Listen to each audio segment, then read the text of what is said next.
This video will look at 4 themes that we have decided on using, different learning moments and experiences that we have had individually and as a group over the past semester. The 4 themes that it will look at are motivation, leadership, high and low context cultures, and intercultural perspectives. Motivating employees has 3 uncontrollable forces. First, the result of motivation cannot be perceived in advance. Second, motivational behavior is dynamic. Third, incentives vary from person to person. However, different incentives have different guiding limits. These 3 theories explain how emotions are guided. Social cognitive theory suggests that people learn in 3 ways. First, observe or hear what happened to others, namely the consequences of learning behavior. It consists of 4 interrelated sub-processes: attention process, retention process, output process, and motivation process.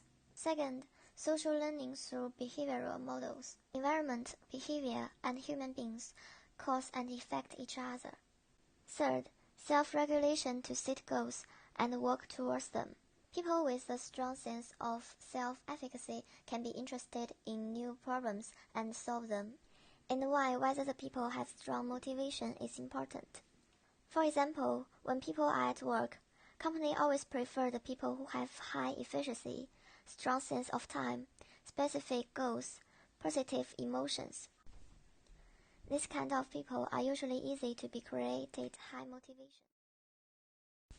In this part, I will talk about the leadership, but really focus on the transformational leadership and how it relates to organizational behavior.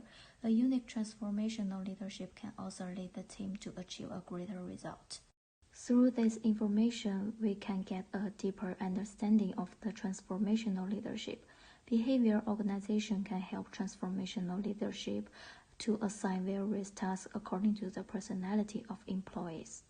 When I study at school, transformational leadership motivates me to achieve good development through positive incentive, which is inspiral motivation.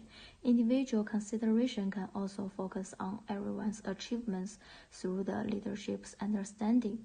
Leaders should have a fair judgment of what is right or wrong. In such a right way, idealist influence leader can win the respect and trust of employees. There are significant differences between high and low context cultures. Here are some examples of countries with low context cultures. High context cultures are found in countries throughout Asia, Africa, and the Middle East. High context cultures rely on non-verbal cues and body language. Meanings are often implied.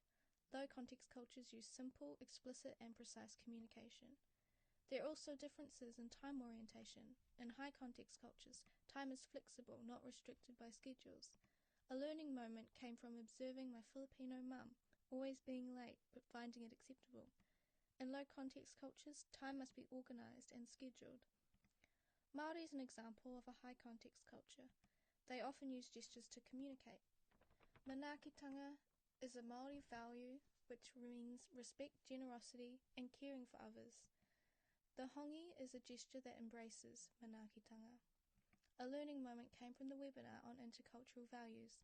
I learnt manaakitanga uplifts the well-being of yourself and others. Intercultural intelligence is the capacity to create a home for diverse people in an organization, a place where individuals learn to deal positively with people from different cultures. In our weekly tutorials, our tutor showed intercultural intelligence by assuring us that she will respect our answers. She successfully built our confidence as students from high and low context cultures to speak out. Intercultural intelligence also takes into account the role nonverbal communication plays in an effective communication. Take our group for example. We consist of people from various countries. A key thing we learned was the different greetings of our cultures. In China, a bow is reserved for greeting elders and ancestors. In New Zealand, traditional greeting is done through hongi, in which people press their noses together. In the Philippines, the person giving the greetings bows towards the hand of the elders, pressing their foreheads on their hand. And in Kiribati, shaking hands is a form of greeting.